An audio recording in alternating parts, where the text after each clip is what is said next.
eu não gosto da palavra de forma alguma, mas é símbolo de bastardia. Ó, filhos ilegítimos. No século XV se inclinava o brasão.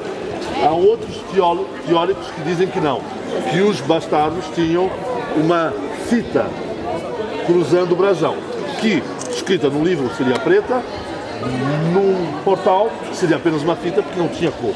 Não sabemos. O que importa saber é que o edifício é renascentista, final do século XV, século XVI, e tem a concha que todo mundo não deixa de associar precisamente aos caminhos de Santiago. Meus amigos, nós vamos dizer o que a gente vai fazer agora.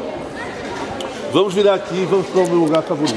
Aqui, é o lugar onde vai haver mais tensão. A Universidade ficar tremendo e tal. Pontífice. É o seguinte, é a fachada da faculdade. É difícil encontrar, se a pessoa estiver sozinha, vamos lá, Aqui levar na catedral. é a igreja. E na catedral tem uma surpresa, se eu não falei no ônibus dessa vez. Da Universidade Pontífice. Para me aturar.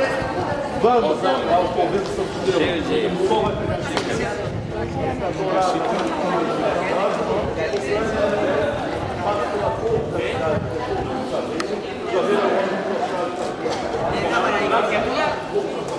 Universidade Pontífice, uma catedral maneirista, e aqui na frente a Biblioteca Pública de Salamanca, com seu brasão dos leões e as conchas, que é referência a Santiago.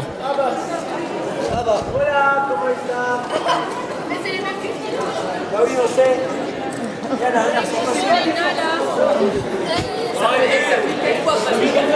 Vai deixar afogar? Faz eles passar vergonha. É. Podia ter falado muito bem, nossa, viu? Os caras.